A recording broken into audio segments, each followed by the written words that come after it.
आप सबको प्रणाम।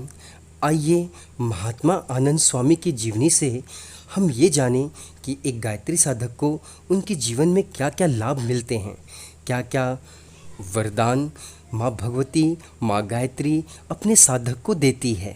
प्रचंड गायत्री साधक महात्मा आनंद स्वामी अपनी जीवनी के बारे में लिखते हुए बताते हैं कि मैं महात्मा आनंद स्वामी, जो कभी सिर्फ आनंद के रूप में जाना जाता था, मेरा जन्म 15 अक्टूबर 1882 को जलालपुर के जट्टा गांव में हुआ, जो अब की पाकिस्तान में है। मेरे बचपन का नाम खुशाल चंद था। गांव छोटा था, परंतु व्यापार व दस्तकारी के लिए मशहूर था। यहाँ खादी बनती थी और बिकती भी थी। मेरे शरीर को शुरू से ही खादी पहनने की आदत पड़ गई। बात तब की है जब मैं छठी या 7वीं कक्षा में पढ़ता था। मेरी याद शक्ति, मेरी बुद्धि बहुत ही कमज़ोर थी। मुझे कुछ भी चीज़ें आसानी से समझ नहीं आती थीं। मुझे कुछ भी याद नहीं होता था। स्कूल की पहली घंटी बजते ही मास्टर मुझे बेंच पर खड़े कर दिया करते। मुझे हर पीरियड में खड़ा ही रहना पड़ता। कक्षा के सभी बच्चे मुझे भोंदू भोंदू, मूर्ख मूर्ख कहकर चिढ़ाते। मेरा मन बहुत दुखित होता। एक दिन पिताजी का आदेश हुआ, जा भैंस को पानी पिला आ। मैं भैंस को पानी पिलाने ले गया। भैंस पानी में उतरकर नदी के उस छोर में चली गई जहाँ कुछ खेत थे। वो हरी हरी घासें खाने लगी। जब तक मैं उस छोर में पहुंचता, वहाँ एक ज़मींदार आ पहुंचा। उसने सोचा कि मैंने अपनी भैंस उसके खेत में चरने के लिए छोड़ रखी है। उसने मुझे मारा, बहुत मारा। मेरा मन बहुत दुखित हुआ। जब मैंने ये बात पिताजी को बताई तो पिताजी बहुत नाराज़ हुए। वे बोले, तू मूर्ख है, मूर्ख का मूर्ख ही रहेगा, तेरी बुद्धि जड़ है, तू जीवन में कुछ नहीं कर सकता। उस दिन स्कूल में भी मुझे बच्चे खूब चिढ़ा रहे थे। मूर्ख मूर्ख, भोंदू भोंदू कहकर चिढ़ाते थे और मास्टर जी ने भी मुझे कई थप्पड़ लगाए थे। मेरा मन बहुत दुखी था। मैं अपने जीवन को अंत कर देना चाहता था। एक दिन 12 बजे स्कूल में छुट्टी हुई। मैं सीधा बरसाती नाले पर गया, जो हमारे गांव के पास बहता था। वर्षा ऋतु थी, नदी बहुत बढ़ी हुई थी, पानी का बहाव बहुत तेज़ था। मैंने पुल पर खड़े होकर छलांग लगा दी। मरने का निश्चय कर लिया था, मगर भगवान को शायद मंजूर नहीं था, इसलिए मर नहीं सका। बेहोशी की हालत में कोई 2 कुछ दूर जा लगा। वहाँ के लोगों ने देखा तो कहा, अरे ये तो मुंशी गणेश दास जी का लड़का है। मुझे उठाकर वे घर पहुँचा दिए। तब मैं और भी दुखी हुआ कि मैं अपनी आत्महत्या में भी असफल रहा। उसी शाम को मेरी माँ ने बड़े प्रेम पूर्वक कहा, बेटे जा, हमारे बगीचे में एक संत आए हुए हैं, संत नित्यानंद, तू उनकी सेवा कर, तू उन्हें जा रोटी खिला कर आ। मैं रोटी लेकर स्वामी जी के पास पहुंचा। वे रोटी खाते रहे। मैं एक तरफ उदास और निराश खड़ा रहा। वे देखते रहे। भोजन कर चुके तो बोले, खुशाल चंद, क्या बात है बेटे, तू आज इतना उदास क्यों दिख रहा है? उनकी बात सुनकर मेरी आंखों में आंसू आ गए। मैं फूट फूट कर रोने लगा। स्वामी जी ने इतने प्यार से मुझे गोद में बिठा लिया और प्यार से बात करने लगे। मैं रह नहीं पाया, मैं बहुत रोने लगा। मैंने अपनी पीड़ा कह दी। मैंने बताया कि मेरी बुद्धि बहुत ही मंद है, मुझे कुछ भी चीज़ें याद नहीं रहती।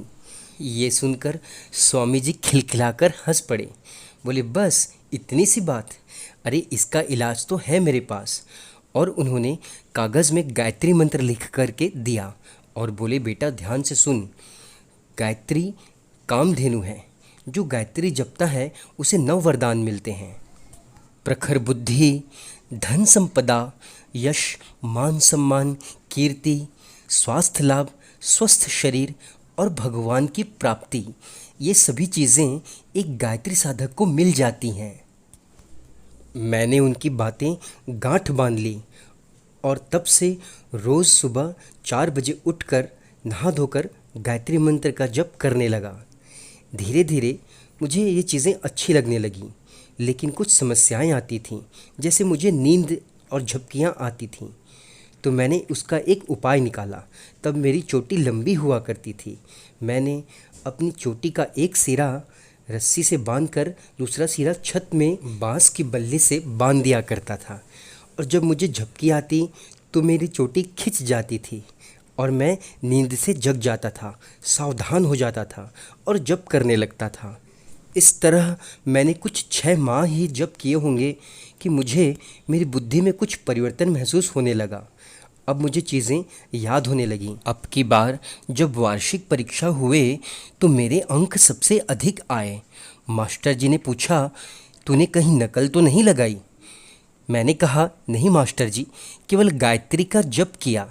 शायद ये बात उनके समझ में नहीं आई, परंतु इसके बाद हर परीक्षा में पास होने लगा। उन्हीं दिनों मैंने एक देशभक्ति कविता लिखी।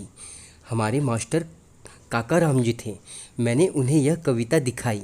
वे बड़े खुश हुए और उन्होंने मुझे इनाम के रूप में एक आना दिया। जब मैं घर पहुंचा तो मैंने अपने पिताजी को ये कविता दिखाई और अपने अंक भी दिखाए और साथ ये भी बताया कि मुझे मास्टर जी ने एक आना दिया इनाम के रूप में। पिताजी अंक देखे और कविता पढ़े। पिताजी बहुत खुश हुए। पिताजी ने भी मुझे एक आना इनाम के रूप में दिया। मैं बहुत खुश हुआ। अब मैं गायत्री मंत्र का जप सुबह शाम बड़ी श्रद्धापूर्वक करने लगा। लगभग 5 वर्ष बाद जलालपुर के एक मंत्री जी का हमारे गांव में भाषण हुआ। वे अपने भाषण की रिपोर्ट किसी से लिखाना चाहते थे। तब गांव वालों के कहने पर उनके कुछ व्यक्ति मेरे पास आए। उन्होंने मुझसे कहा, क्या तुम रिपोर्ट लिख दोगे? तब मैं दुकान में बैठा करता था, सामान बेचा करता था। मैंने कहा, बिल्कुल लिख दूंगा, और मैंने ज्यों की त्यों रिपोर्ट लिख डाली। मंत्री जी मेरे इस कार्य से बड़े प्रभावित हुए, बड़े प्रसन्न हुए। उन्होंने मेरे पिताजी से मिलकर कहा, गणेश दास, तुम्हारा पुत्र बहुत विद्वान है, इसे तुम मुझे सौंप दो, इसे मैं कुछ बड़े काम करवाऊंगा। पिताजी ने कहा, बिल्कुल आपका ही लड़का है, आप जैसा चाहें वैसा करें। थोड़े ही दिनों बाद मुझे लाहौर बुला लिया गया, जहां मुझे एक राइस मिल में काम सौंपा गया। मेरी मासिक आय 30 रुपया रखी गई। वहीं काम करते हुए अनेक प्रदेशों का दौरा किया और आर्य समाज का कार्य भी किया। कुछ वर्षों बाद मैंने खुद की एक पत्रिका मिलाप अखबार निकालना शुरू किया। पहले तो घाटा हुआ, मगर माँ गायत्री की कृपा से बाद में वह भी चलने लगा। भगवान की कृपा होने लगी। टांगे, मोटरें, गाड़ियाँ, गाय, भैंस, ज़मीन जायदाद, बंगला, सब कुछ हो गया। बेटे बेटियाँ भी, धन दौलत, लाखों की जायदाद, सब कुछ मिल गया। गायत्री माता सब कुछ देती है। धन दौलत, ताकत, इज्जत, आयु, सब कुछ तो माँ ने दिया। आज भी मुझे वो दिन याद है जब मुझे स्वामी नित्यानंद जी ने अपनी गोद में बिठाकर माँ गायत्री के जप के बारे में बताया था। फिर एक दिन मेरे 18 वर्षीय पुत्र को कुछ शत्रुओं ने झूठे अभियोग में फंसा दिया। उसे जेल की सज़ा हो गई और तभी मैं पहाड़ी पर से गिर पड़ा। मेरे पैर टूट गए।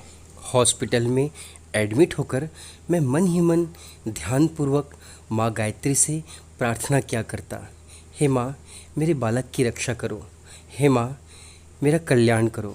जब परिजन मुझसे मिलने आते तो रुआसा चेहरा लेकर आते, लेकिन मैं उन्हें प्रसन्न दिखाई देता। वे भी मेरी मानसिक स्थिति पर आश्चर्य होते थे। कहते थे, संकट काल में भी हंस रहा है, मुस्कुरा रहा है, उसका भला कौन क्या बिगाड़ेगा। और हुआ भी यूं। मेरे पुत्र को अभियोग से मुक्त कर दिया गया और उस दिन की मध्य रात्रि को अचानक मेरी निद्रा खुल गई।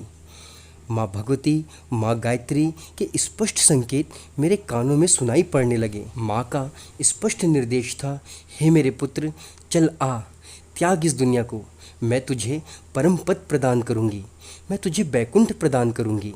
तू समाज में रहकर समाज का काम करना, समाज कल्याण में अपनी पूरी ऊर्जा लगाना। मैंने वही किया। अपनी पारिवारिक जिम्मेदारी से निवृत्त होकर समाज के कल्याण में अपनी पूरी ऊर्जा लगाने लगा। पर्यावरण की रक्षा, वृक्षारोपण, नशा मुक्ति आंदोलन, युवाओं को दिशा देना, बच्चों में संस्कार देना और जगह जगह कुरीतियों से लड़ने के लिए समाज को तैयार करना, अब मेरा बस यही काम था। अब यह शरीर 70 वर्ष का हो गया है। अब मैं आनंद स्वामी हूँ। इस आश्रम में केवल लोक मंगल कार्य ही कर रहा हूँ। 8 वर्ष की आयु से लेकर आज 70 वर्ष तक एक दिन भी याद नहीं जब मैंने माँ गायत्री, माँ भगवती की गोद में बैठकर अमृत का पान ना किया हो। इसीलिए आप सभी से निवेदन है कि गायत्री मंत्र एक कल्प वृक्ष है, एक कामधेनु है, जो समस्त मनोकामनाओं को पूर्ण करते हुए साधक के जीवन को धन्य बना देती है। इसका जप करके इसकी सत्यता आप स्वयं जांचें। आप सभी ने इस प्रसंग को ध्यान से सुना, इसके लिए आप सभी का हृदय से धन्यवाद।